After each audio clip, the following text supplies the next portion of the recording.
Now, I don't expect to have many people on here. I don't, because obviously I don't normally do live on direct to YouTube. But as I have now been given another ban on Facebook for sharing a news article, which kind of beggars belief, this is the only way now that I've got to actually do it. So I'm just, while I'm doing it, I think that gives me the option to share to Facebook, which I'm going to do. So bear with me a minute. Give me 1 second, please. That's that one done. And we'll hit it out on Twitter as well.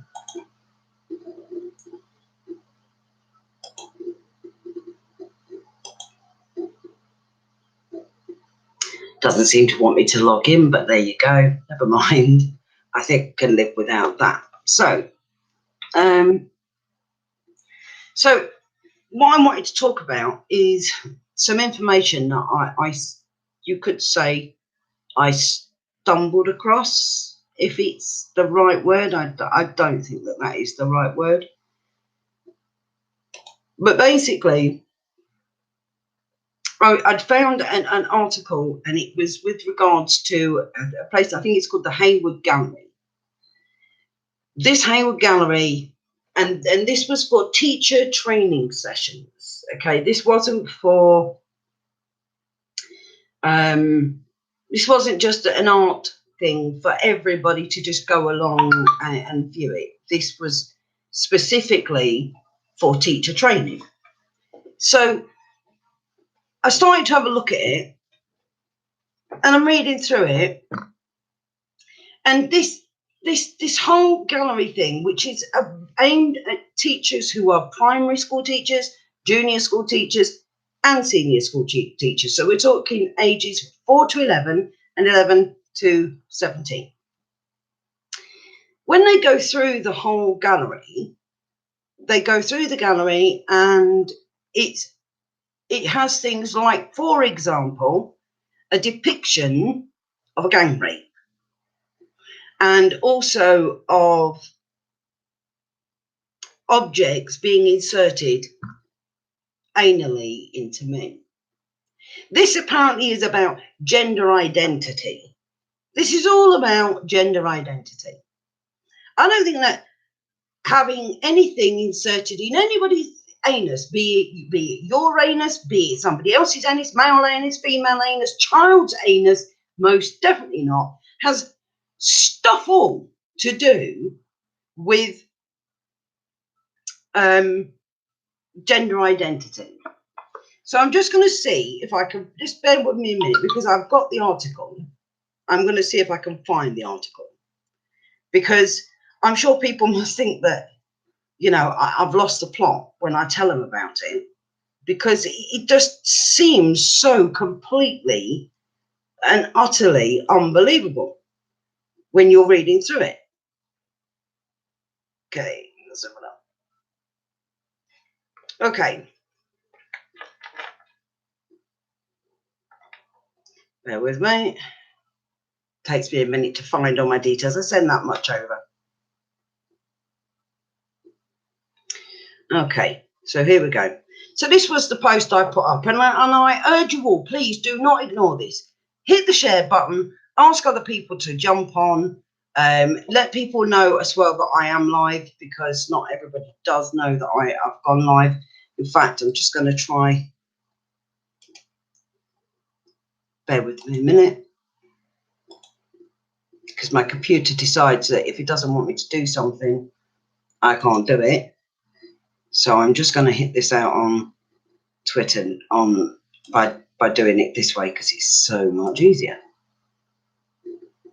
And sharing some of this stuff is what's got me a 30-day ban.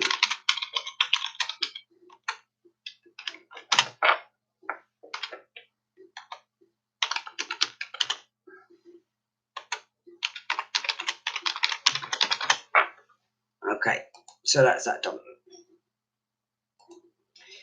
So when I was looking through all of the article that I'd found. So it says, to those who, this was where people say to me, where'd you get your facts from, Tony? And I said, so for those who ask me where I get my facts from, where children as young as 8 were being taught, I apologise. It wasn't children as young as 8. It was children as young as 4. Now, what I wanted to make, the reason I've titled this the way that I have is because there is a thing called non-contact child sexual assault or non-contact child sexual abuse. How on earth they can think that this does not equate to child abuse is absolutely beyond me. So there was a blog written, and what this teacher did, this teacher attended this so-called teacher training day. I think you'll find it's Hayward's Gallery, Alan. And it was organised by Gendered Intelligence, okay? Because it says here, the show comprises over 100 artworks by artists who employ a wide range of approaches to articulate and engage with gender fluidity, as well as with non-binary, trans and intersex identities. Gendered Intelligence has been delivering training in schools, including primary schools, since 2008. 2008. Please take that on board. This has been going on since 2008. How many of you parents out there had any idea whatsoever that this has been going on since 2008? Now, in itself, it's confusing enough for children, trying to teach them about biological sex and eroding boundaries between sexes through pretending that sex is not real. Should be something that rings alarm bells for anyone concerned with safeguarding child protection. This exhibit, though, and Gendered Intelligence's involvement with it, is yet more evidence that gender identity ideology is queer theory. This is not my blog. I'm reading out what is written. Which normalizes.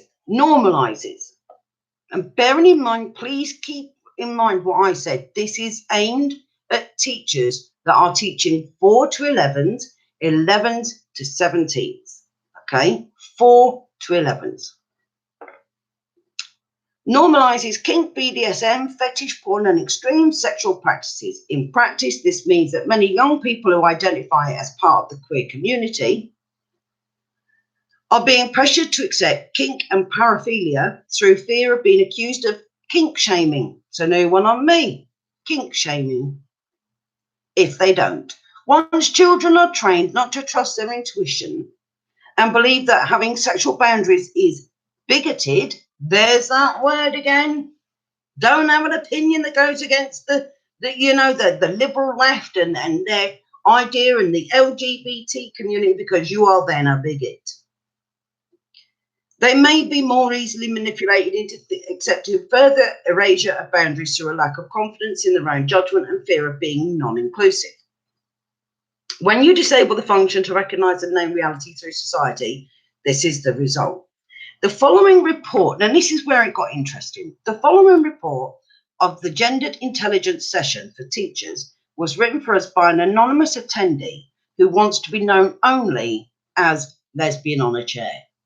We reproduce her report here just as she sent it to us last night, with no editing. So it is undoctored, immediate response to the session. We're very grateful to her for attending this teacher training with Gendered Intelligence and for offering us her report of the event to publish here. So, the training session. Training sessions with Gendered Intelligence. On the 14th of June 2019, I attended a training session held by the Hayward Gallery. That's Hayward Gallery, with the help of Gendered Intelligence for school teachers.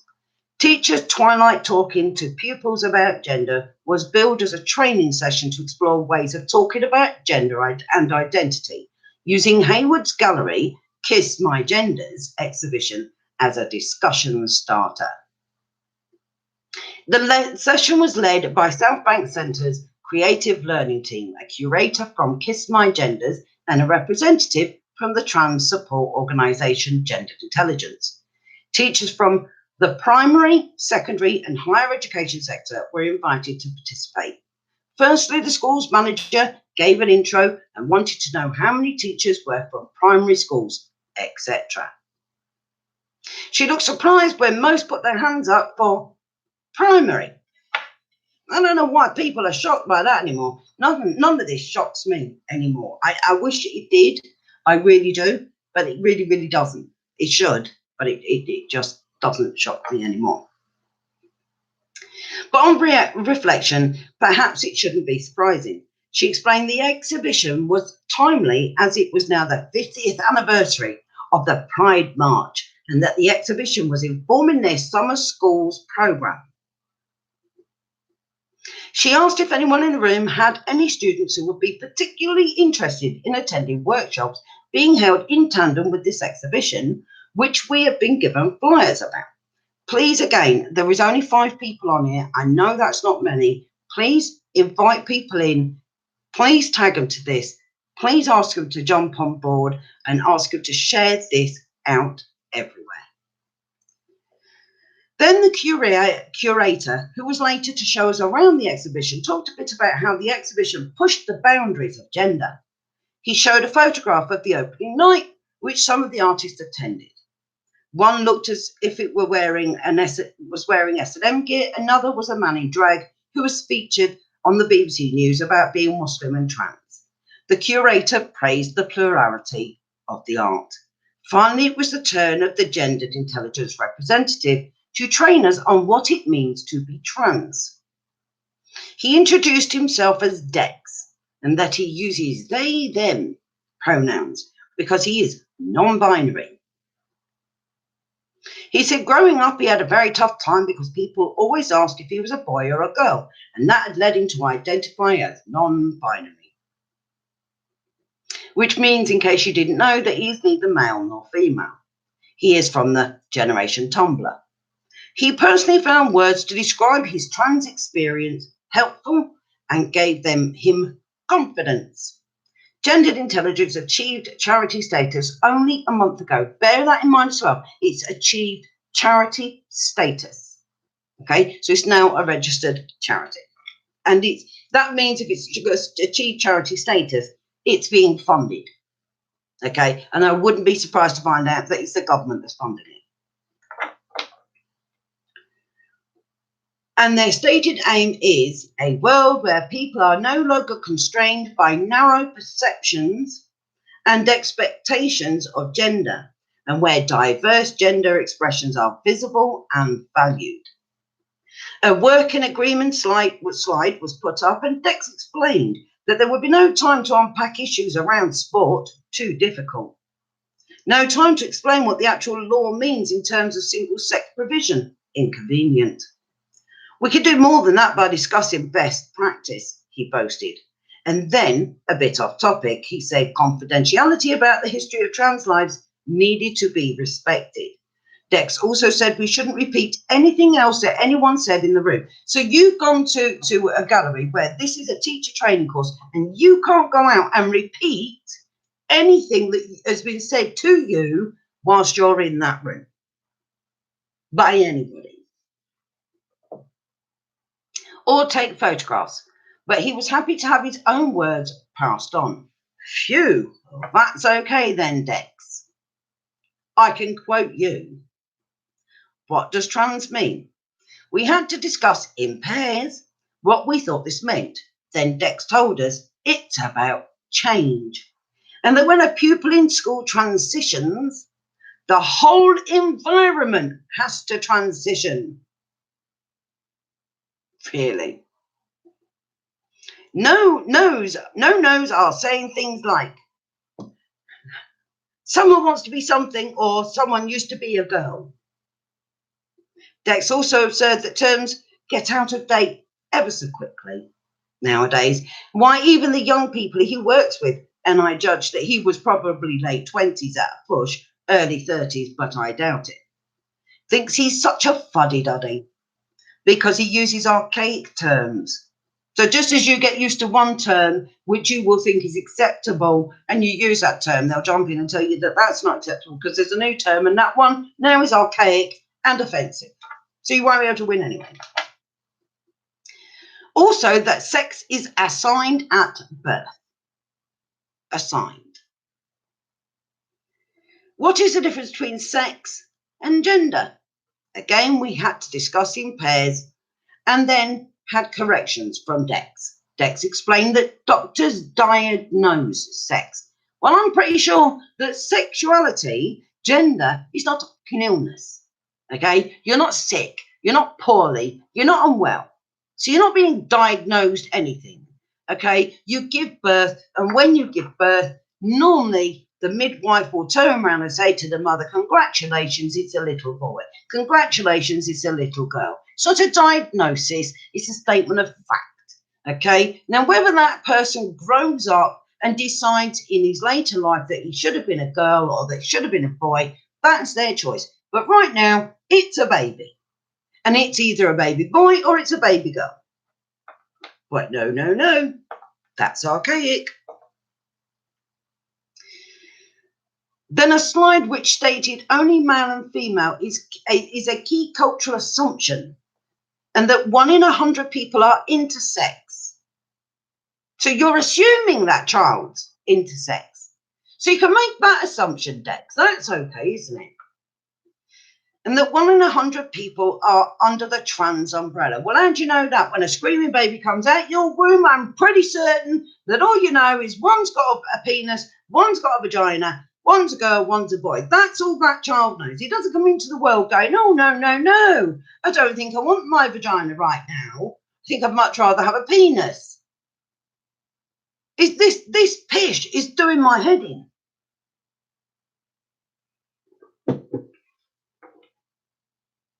It also said, in brackets, statistics are indicative.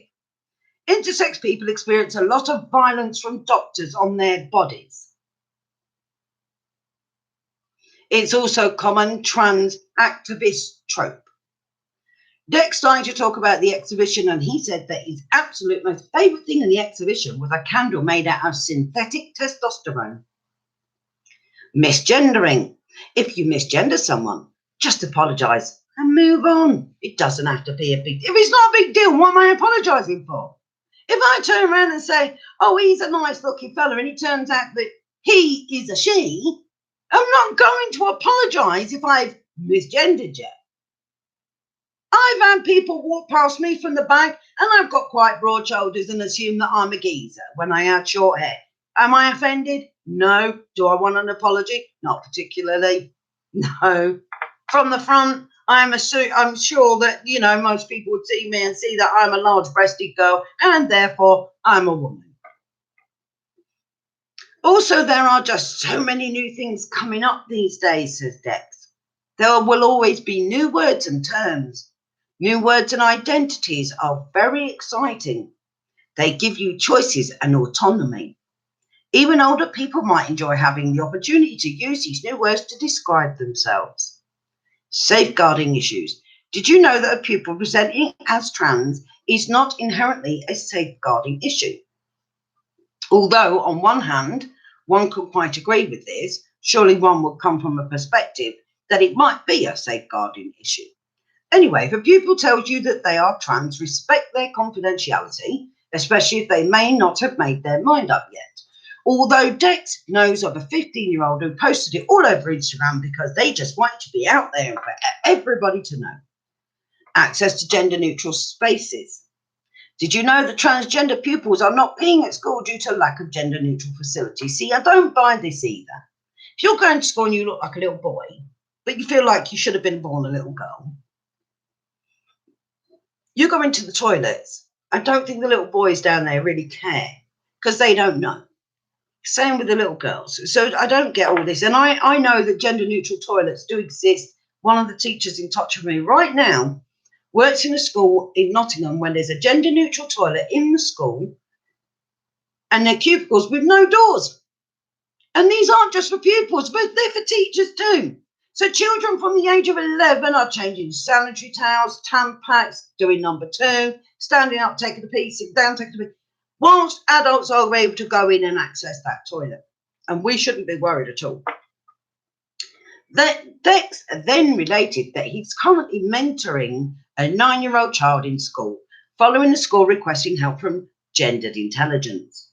Dex has one-to-one sessions with the child, as the child said they wanted someone to talk to. Dex had recently asked the child if they wanted to continue the sessions in the new term, to which the child said they were confused about how to answer this, which was an answer which Dex was clearly disappointed with, as his voice dropped to no. Though in a moment of rare self-reflection, he did also acknowledge that some kids do change their minds. Q&A session. Dex came into his own in the Q&A session. During the teaching session, there was all the time in the world to listen to him speaking about the matter closest to his heart, queerness. However, when the Q&A session started, he began to look at his watch and exclaimed, "There might not be enough time," and also took a deep inhalation of breath, signalling to us that he was very nervous indeed. Someone asked a question about safeguarding. Yes, this person said, being trans is not de facto to a safeguarding issue, but what if there is? What do you do? Well, Dex advised us to ask that trans person who has told you that they are trans. Who else knows? Dex also said that the needs of the trans person might be in conflict with the needs of the family. He said it a couple of times as if the needs of the family was automatically something bad.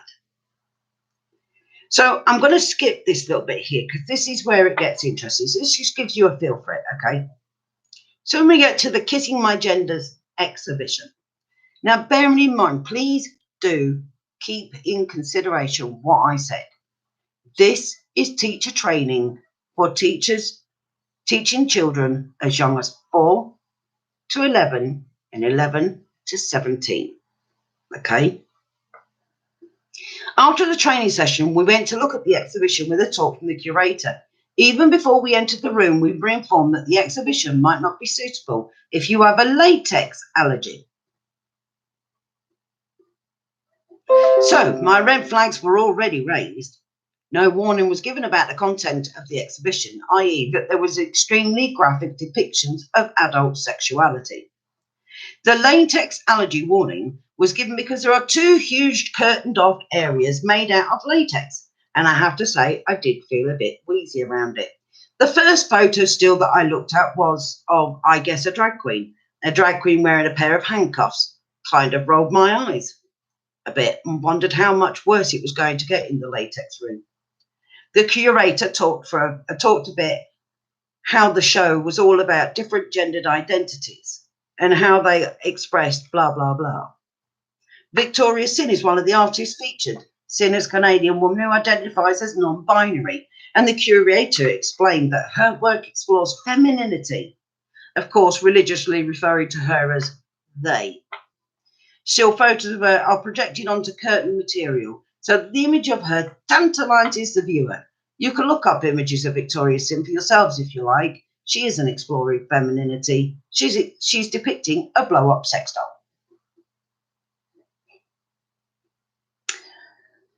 That's what the woman thought anyway. There would be no way in hell they could get away with displaying that if they were projecting that onto a flat screen. There was a section, there was a section of more traditional portraiture photographic stills. Some were faces, but some were, in my opinion, leaning towards soft porn. For example, a pair of long, sexy legs ending in a pair of very high-heeled stilettos. More blue blah blah from the curator as he talked about one of the photos which depicted a body. Listen to what I'm actually saying, please. Depicted a body covered in blown-up condoms. What's blown-up condoms all over a body got to do with gender identity? Somebody tell me, because I sure as hell don't know. According to the curator, this artist was experimenting with the hybrid body by covering himself with blow-up condoms. The hybrid body? Hybrid body. Okay. At which point I mentally asked myself, is it that or a rubber fetish? It's a rubber fetish. We moved upstairs to an area displaying media art. Here there was a very large photo of an African woman with what looked to me like lots of black rubber gloves. The blurb beside the photograph described that the artist was exploring black identity. Well, what's with the black leather gloves then? The black latex gloves, what's that all about? I do sincerely hope that the Hayward Gallery is not transing ethnic experience, but it does seem like that. Especially as I felt that the image lacked any sexual charge whatsoever and was simply a black woman being as black as she could. It's a very beautiful photograph. On the floor in that area, now this is where it gets really bad. So please, this is the most important bit of all this video. This is the most important bit.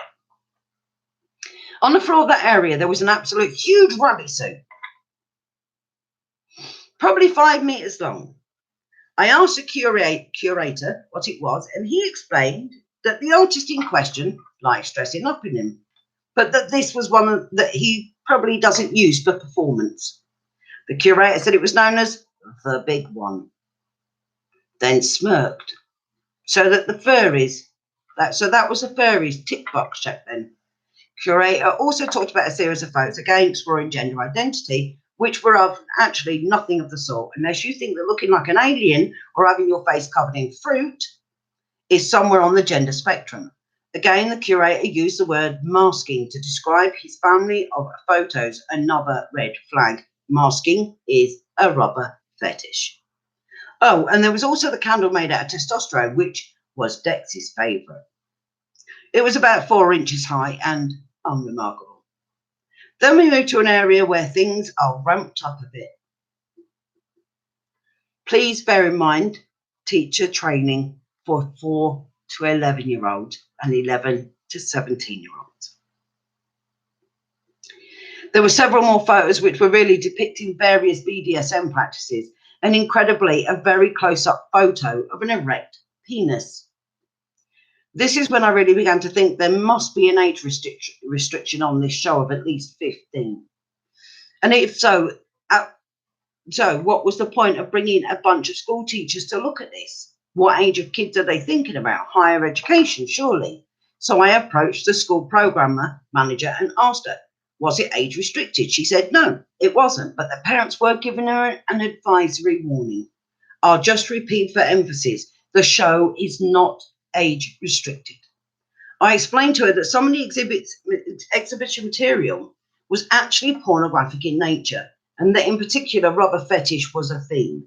She said that parents know their kids best. Well, if we know our kids best and we give birth to our son or our daughter, do we not know? So the other one's saying, listen to the trans person, don't listen to the family. But these people are saying, no age restriction, parents know the kids best. Then she went all corporate on me and told me how invaluable my opinion was and that she would feed it back, and that the gallery had been consulted by the LGBTQ plus group. So what about the heterosexual group? Or don't the heterosexual group count? In the process of vetting the show, I said I didn't understand how the gallery could put a fully erect penis on display and think that it was okay for potentially young children to see such an image.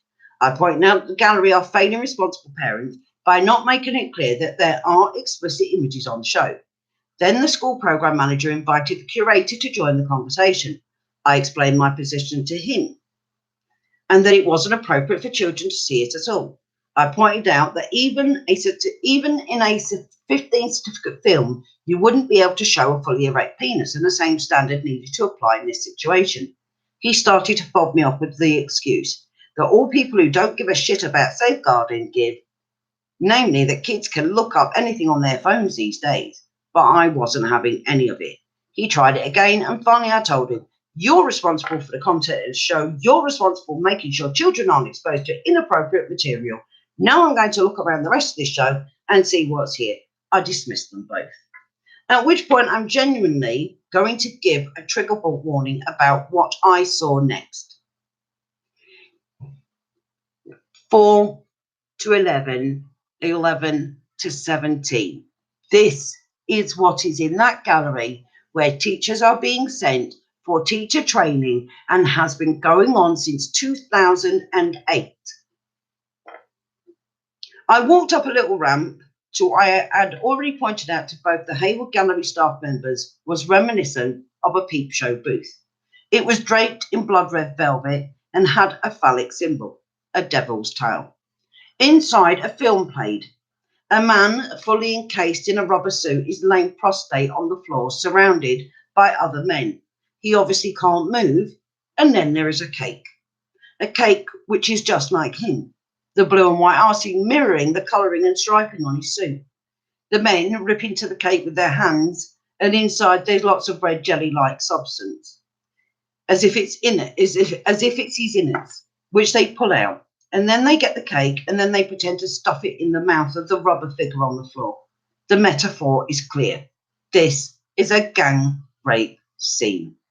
The camera focuses all over the place, giving you the sense of movement in the scene and the confusion of the man being raped. A close-up of a head fully encased in rubber being stuffed with cake. Complete dehumanization and degradation. Between all this happening, there are flashes of men tied and bound, crouching with what look like actual spikes up their arses. Now, that's this woman's word. They're not my words. That's this woman's words. This is disgusting. It's disgusting that teachers are being told that this is a teacher training session and that this has been going on since 2008. How dare they do this to children? How fucking dare they do this? I couldn't have been in there more than a minute or so I didn't even see the full thing. Just to repeat, the show is not age restricted.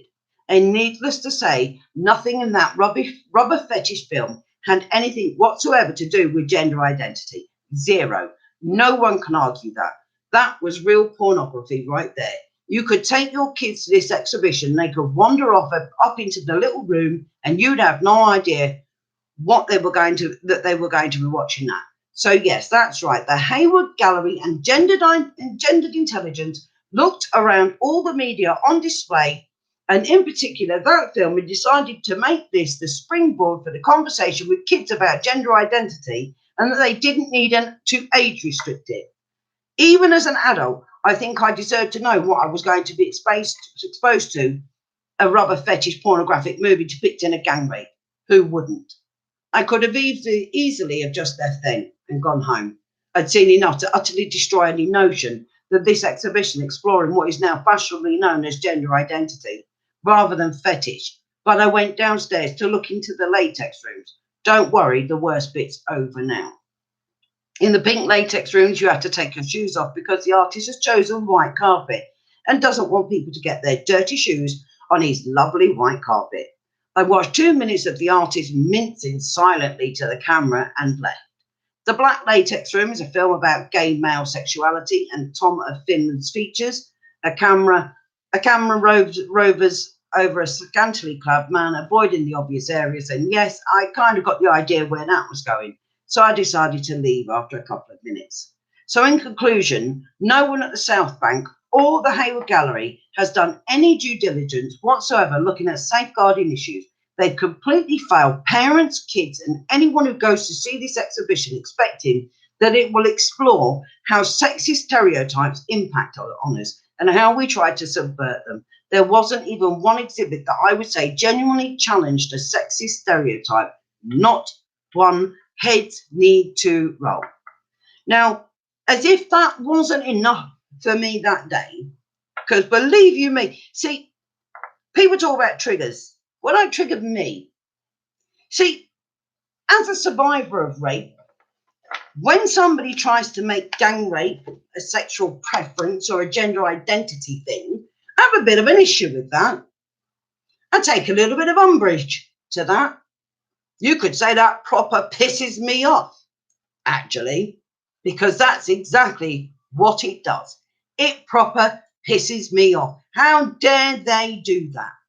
How dare they target children 4 to 11 and 11 to 17 and campouts? I will tell you now, they're having campouts 4 nights and 5 days, 3 nights and 4 days, for children aged 4 to 11, 11 to 17 to go out there, and all of this is going to be foisted upon children.